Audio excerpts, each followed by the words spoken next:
Bienvenue à la formation ICODAP d'introduction aux droits humains. Ce cours en ligne a pour objectif de vous introduire aux notions juridiques de base pour une meilleure compréhension du domaine des droits humains et du plaidoyer international. Dans ce module introductif, nous allons commencer par clarifier les notions de droits humains et de plaidoyer international. Pour mieux comprendre ce que sont les droits humains, partons d'un exemple concret, la protection de l'environnement. Aujourd'hui, la lutte contre le changement climatique se présente comme un défi majeur de notre siècle.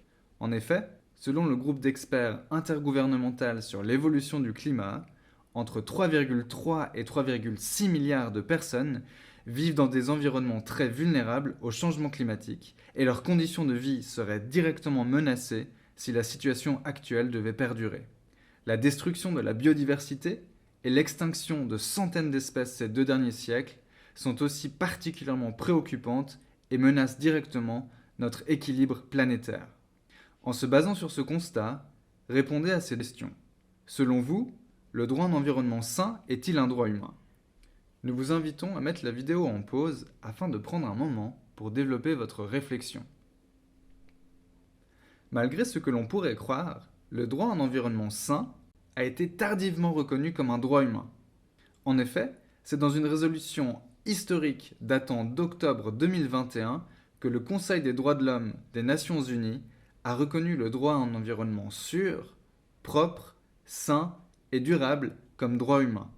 La reconnaissance de ce droit par 161 États membres de l'Assemblée générale des Nations unies présuppose la mise en place de mesures et de moyens favorisant la protection de la biodiversité, la limitation de la pollution et la lutte contre le changement climatique. Toutefois, cette reconnaissance n'a pour l'instant aucune portée contraignante, car aucune convention internationale de promotion ou de protection des droits humains ne consacre le droit à un environnement sain et durable. Cette avancée symbolique reste tout de même remarquable, car il est désormais largement admis que la protection de l'environnement est une condition sine qua non à la mise en œuvre et au respect des droits humains, tels que le droit au logement, le droit à la santé ou à un niveau de vie suffisant. Cet exemple nous amène à établir une distinction fondamentale dans la définition d'un droit et en particulier d'un droit humain, la différence entre un droit en vigueur et une valeur personnelle. Alors que la valeur est l'élément qui motive une personne à agir et est donc subjective, le droit en vigueur concerne l'ensemble des règles légales, constitutionnelles et conventionnelles s'appliquant à un domaine particulier, en l'occurrence les droits humains. Il possède une dimension objective en ce qu'il se réfère à un corps de texte juridique. Ainsi, une situation peut paraître injuste par rapport à nos propres valeurs, mais se révéler conforme au droit en vigueur. Si aucun texte ne vient appréhender le problème en question, cette situation peut faire l'objet d'une condamnation personnelle ou collective, mais ne peut pas être référée devant une autorité publique ou juridique. Prenons maintenant un moment pour définir ensemble ce qu'est un droit humain. Nous vous invitons à mettre la vidéo en pause et à réfléchir à votre propre définition d'un droit humain. En nous basant sur la Déclaration universelle des droits de l'homme de 1948, nous pouvons définir les droits humains comme les droits inaliénables que possède chaque individu sans distinction aucune, notamment de sexe, de nationalité, d'origine ethnique, de langue, de religion ou de toute autre situation. Les droits humains sont universels, indivisibles et inaliénables.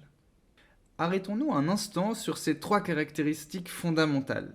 Les droits humains sont universels car ils s'appliquent à tous les individus dès leur naissance, partout dans le monde et sans limite de temps. Ils sont indivisibles et interdépendants car chaque droit humain a la même importance. De plus, on ne peut pas jouir pleinement d'un droit sans pouvoir exercer ses autres droits. Par exemple, si mon droit au logement est violé et que je suis amené à dormir dans la rue, cette situation aura un impact direct sur mon droit à la santé, sur mon droit au repos et à la sécurité, ou encore sur mon droit au travail. Finalement, les droits humains sont inaliénables, ce qui signifie qu'ils ne peuvent pas être retirés et doivent être respectés en toute situation, y compris en temps de guerre et d'autres contextes difficiles. Les droits humains sont généralement répartis entre les droits de première deuxième et troisième génération. Les droits de première génération, ou les droits civils et politiques, remontent à la fin du XVIIIe siècle et se sont historiquement présentés comme nécessaires afin de protéger les populations de l'arbitraire des États et de leurs organes. On retrouve dans cette première génération de droits humains la liberté d'opinion et d'expression, le droit à la liberté religieuse, le droit de manifester, ou encore le droit d'association. Les droits de deuxième génération sont apparus plus tardivement, au XIXe siècle, suite au constat qu'il était nécessaire que l'État joue un rôle actif dans certains domaines afin de garantir la dignité humaine de sa population. Cette catégorie fait référence aux droits économiques, sociaux et culturels tels que le droit à l'éducation, le droit au logement, le droit à l'alimentation, le droit à la santé ou encore le droit à la sécurité sociale. Finalement, les droits de troisième génération, aussi appelés les droits collectifs ou de solidarité, se focalisent sur les conditions d'exercice des droits humains. En effet, dans un contexte de catastrophe écologique, d'oppression et de colonisation du XXe siècle, la reconnaissance d'une nouvelle catégorie de droits a été nécessaire afin de garantir les conditions d'exercice des droits précédents. Le droit à un environnement sain, le droit à la paix, le droit au développement durable ou encore le droit des peuples à disposer d'eux-mêmes sont des exemples de droits de troisième génération. Ainsi, ces derniers siècles ont été marqués par de grands progrès en termes de droits humains. La reconnaissance de ces nouveaux droits s'est accompagnée de la mise sur pied de nouvelles institutions garantes de la protection et de la promotion des droits humains, telles que la Cour pénale internationale ou encore la Cour africaine des droits de l'homme et des peuples. Toutefois, de nombreux défis subsistent en termes de respect des droits humains, et ces derniers sont malheureusement trop souvent violés. Montée du racisme et des discours de haine en France et aux États-Unis, assassinat d'activistes écologistes et militants des droits humains au Brésil et en Colombie, destruction de l'environnement et violations répétées des droits humains par des entreprises suisses au Congo ou dans le delta du Niger. Afin de dénoncer ces violations de droits humains et d'agir pour exiger des réparations, le plaidoyer international constitue une stratégie d'action essentielle. Selon le dictionnaire Larousse, un plaidoyer peut être défini comme un discours ou un écrit en faveur de quelqu'un, d'une idée ou qui combat une doctrine, une institution.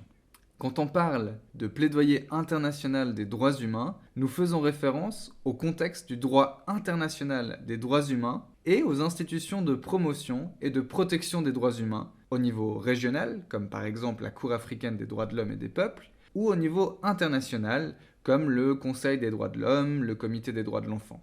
Le plaidoyer international des droits humains est donc un processus permettant de défendre et de porter une cause, par exemple la lutte contre le racisme, auprès des institutions internationales pour la promotion et la protection des droits humains. Grâce à cette vidéo, vous avez maintenant une meilleure compréhension des notions de droits humains et de plaidoyer international. Vous pouvez maintenant passer à la deuxième vidéo afin d'en apprendre plus sur le système international de protection des droits humains.